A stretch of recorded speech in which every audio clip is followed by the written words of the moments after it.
बिस्मिल्लाहिर्रहमानिर्रहीम।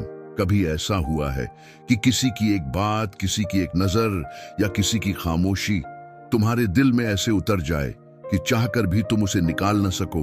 दिन में काम करो तो वो ख्याल पीछा करे, रात को आंख बंद करो तो वही चेहरा नजर आए।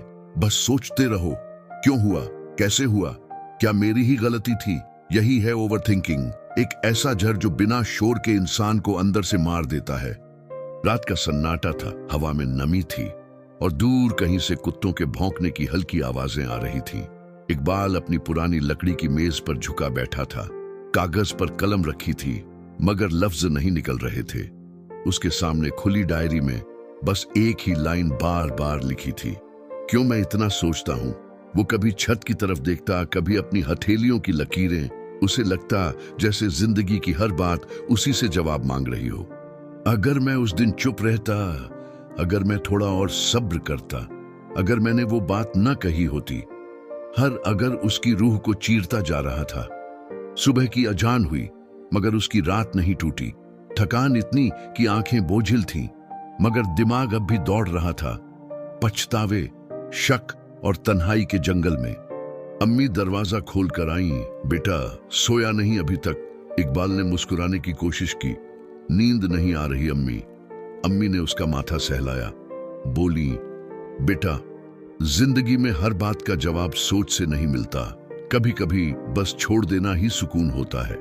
मगर वो कहाँ मानने वाला था। उसे लगता था अगर मैं और सोच लूं तो हल मिल जाएगा। पर उसे ये नहीं मालूम था कि कई बार हल सोच से नहीं, सिजदे से मिलता है। दिन हफ्तों में बदले और हफ्ते महीनों में। इकबाल अब कम बोलता था, लोगों से दूर भागता था, हर मुस्कुराते चेहरे में धोखा तलाशता, हर दोस्त की बात में शक करता। उसके अंदर का सुकून मर चुका था। एक दिन वो मस्जिद के पुराने दरवाजे के पास बैठा था। आसमान पर बादल थे, हवा ठंडी थी। मौलवी साहब वुजू करके निकले और बोले, बेटा तू उदास लगता है। इकबाल चौंक कर बोला, हाँ हजरत, दिल में सुकून नहीं। मौलवी साहब मुस्कुराए, मैं, क्योंकि तू सोच रहा है, यकीन नहीं रख रहा। कभी सोचा है जब तू अल्लाह पर भरोसा छोड़ देता है तो शैतान तेरे ख्यालों में घर बना लेता है। इकबाल चुप रहा, आंखों में आंसू थे, गले में रुकावट। वो बोला, मगर हजरत मैं क्या करूं, हर बात सोचने पर मजबूर कर देती है।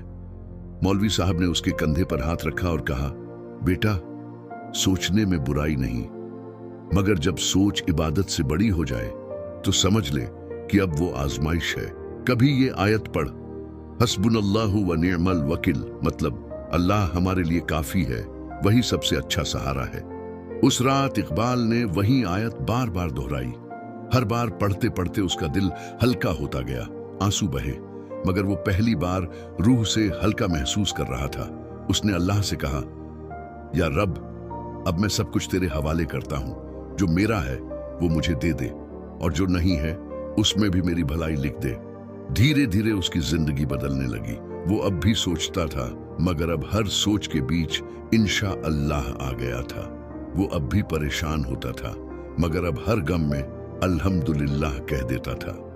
कभी कोई तकलीफ आती तो वो मुस्कुरा कर कहता, मेरा रब मेरे लिए सोच रहा है, और जब वो सोचता है तो लकीरें तक बदल देता है। अब वो दूसरों को भी यही सिखाने लगा, भाई ओवरथिंकिंग से कोई मसला हल नहीं होता। सब्र करो, तवक्कुल रखो, क्योंकि जो लिखा है वो तेरा रास्ता खुद ढूंढ लेगा। एक दिन किसी ने पूछा, इकबाल अब तू इतना मुतमिन कैसे रहता है? वो मुस्कुराकर बोला, पहले मैं खुद सोचता था, अब मेरा रब सोचता है। रात के सुकून में उसने आसमान की तरफ देखा। तारे चमक रहे थे, जैसे कह रहे हों, तू बस अल्लाह पर छोड़ दे, वो तुझसे बेहतर जानता है तेरे लिए क्या अच्छा है। और तब इकबाल के होठों से एक लफ्ज निकला, सुभान अल्लाह। अगर इस कहानी में तुम्हें अपने जैसा दर्द या सुकून महसूस हुआ है तो एक सुभान अल्लाह कमेंट में लिख दो। और अगर दिल को राहत मिली हो तो लाइक करो, शेयर करो और सब्सक्राइब जरूर करो, क्योंकि याद रखना, तू सोच छोड़ दे, मालिक सोच रहा है तेरे लिए।